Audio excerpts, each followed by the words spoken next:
Les caractères ou les mœurs de ce siècle. Jean de la Bruyère. Livre 11. De l'homme. 142. L'homme du meilleur esprit est inégal. Il souffre des accroissements et des diminutions. Il entre en verve, mais il en sort. Alors, s'il est sage, il parle peu, il n'écrit point, il ne cherche point à imaginer ni à plaire. Chante-t-on avec un rhume? Ne faut-il pas attendre que la voix revienne? Le sot est automate, il est machine, il est ressort. Le poids l'emporte, le fait mouvoir, le fait tourner, et toujours, et dans le même sens, et avec la même égalité. Il est uniforme, il ne se dément point. Qui l'a vu une fois l'a vu dans tous les instants et dans toutes les périodes de sa vie. C'est tout au plus le bœuf qui meuble, ou le merle qui siffle, il est fixé et déterminé par sa nature, et j'ose dire par son espèce. Ce qui paraît le moins en lui, c'est son âme. Elle n'agit point, elle ne s'exerce point, elle se repose. 143. Le sot ne meurt point, ou si cela lui arrive selon notre manière de parler, il est vrai de dire qu'il gagne à mourir, et que dans ce moment où les autres meurent, il commence à vivre.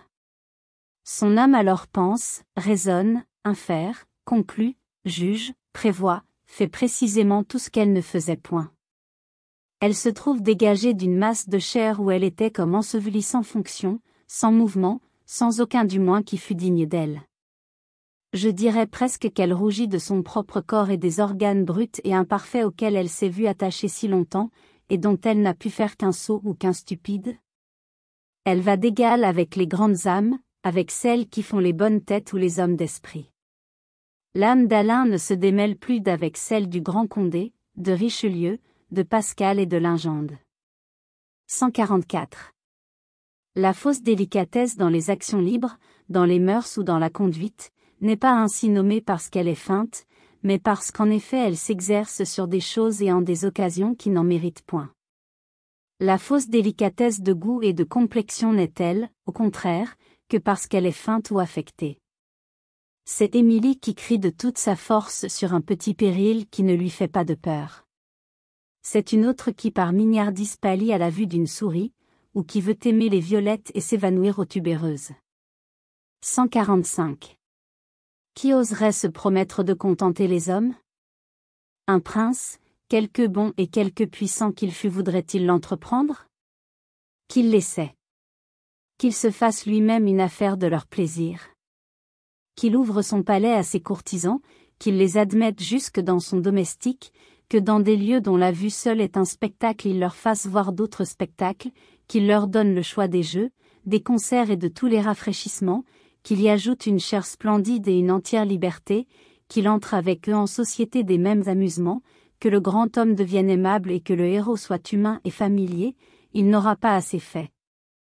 Les hommes s'ennuient enfin des mêmes choses qui les ont charmés dans leur commencement.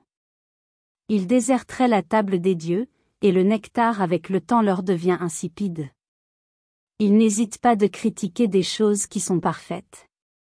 Il y entre de la vanité et une mauvaise délicatesse. Leur goût, si on les en croit, est encore au-delà de toute l'affectation qu'on aurait à les satisfaire, et d'une dépense toute royale que l'on ferait pour y réussir. Ils s'y mêlent de la malignité, qui va jusqu'à vouloir affaiblir dans les autres la joie qu'ils auraient de les rendre contents. Ces mêmes gens, pour l'ordinaire si flatteurs et si complaisants, peuvent se démentir. Quelquefois on ne les reconnaît plus, et l'on voit l'homme jusque dans le courtisan. 146. L'affectation dans le geste, dans le parler et dans les manières, est souvent une suite de l'oisiveté ou de l'indifférence, et il semble qu'un grand attachement ou de sérieuses affaires jettent l'homme dans son naturel. 147. Les hommes n'ont point de caractère, ou s'ils en ont, c'est celui de n'en avoir aucun qui soit suivi, qui ne se démente point, et où il soit reconnaissable. Ils souffrent beaucoup à être toujours les mêmes, à persévérer dans la règle ou dans le désordre, et s'ils se délassent quelquefois d'une vertu par une autre vertu, ils se dégoûtent plus souvent d'un vice par un autre vice. Ils ont des passions contraires et des faibles qui se contredisent. Il leur coûte moins de joindre les extrémités que d'avoir une conduite dont une partie naisse de l'autre. Ennemis de la modération, ils outrent toutes choses, les bonnes et les mauvaises, dont ne pouvant ensuite supporter l'excès, ils adoucissent par le changement. Adraste était si corrompu et si libertin qu'il lui a été moins difficile de suivre la mode et se faire dévot. Il lui eût coûté davantage d'être homme de bien. 148. D'où vient que les mêmes hommes, qui ont un flegme tout prêt pour recevoir indifféremment les plus grands désastres, s'échappent et ont une bile intarissable sur les plus petits inconvénients? Ce n'est pas sagesse en eux qu'une telle conduite, car la vertu est égale et ne se dément point. C'est donc un vice, et quel autre que la vanité, qui ne se réveille et ne se recherche que dans les événements où il y a de quoi faire parler le monde, et beaucoup à gagner pour elle, mais qui se néglige sur tout le reste? 149. L'on se repent rarement de parler peu, très souvent de trop parler.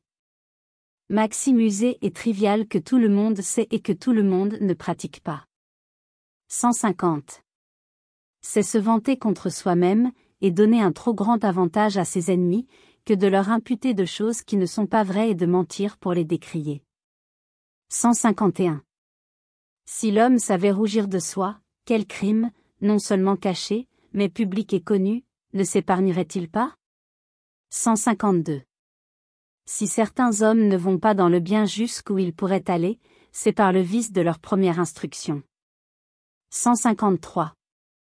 Il y a dans quelques hommes une certaine médiocrité d'esprit qui contribue à les rendre sages. 154. Il faut aux enfants les verges et la férule.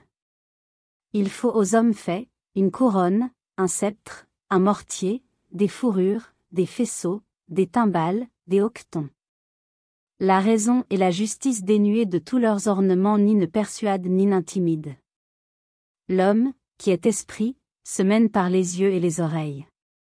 155. Timon, ou le misanthrope, peut avoir l'âme austère et farouche. Mais extérieurement il est civil et cérémonieux. Il ne s'échappe pas, il ne s'apprivoise pas avec les hommes. Au contraire, il les traite honnêtement et sérieusement.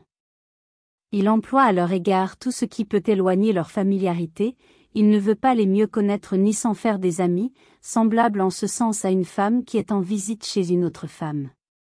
156. La raison tient de la vérité, elle est une.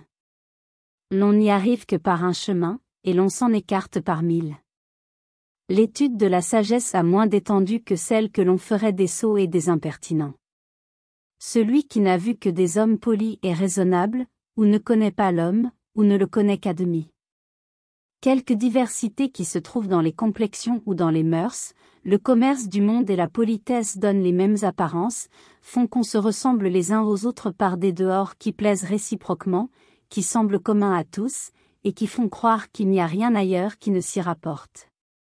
Celui au contraire qui se jette dans le peuple ou dans la province y fait bientôt, s'il a des yeux, d'étranges découvertes, y voit des choses qui lui sont nouvelles, dont il ne se doutait pas, dont il ne pouvait avoir le moindre soupçon. Il avance par des expériences continuelles dans la connaissance de l'humanité, il calcule presque en combien de manières différentes l'homme peut être insupportable. 157. Après avoir mûrement approfondi les hommes et connu le faux de leurs pensées, de leurs sentiments, de leurs goûts et de leurs affections, l'on est réduit à dire qu'il y a moins à perdre pour eux par l'inconstance que par l'opiniâtreté. 158. Combien d'âmes faibles, molles et indifférentes, sans de grands défauts, et qui puissent fournir à la satire? Combien de sortes de ridicules répandus parmi les hommes, mais qui, par leur singularité, ne tirent point à conséquence et ne sont d'aucune ressource pour l'instruction et pour la morale. Ce sont des vicieux uniques qui ne sont pas contagieux et qui sont moins de l'humanité que de la personne. Merci d'avoir écouté cette vidéo. Si cette vidéo vous a plu, vous pouvez vous abonner gratuitement à la chaîne Coin Livre Audio. N'oubliez pas de liker avec le pouce vers le haut. Vous pouvez aussi me laisser un commentaire. À bientôt.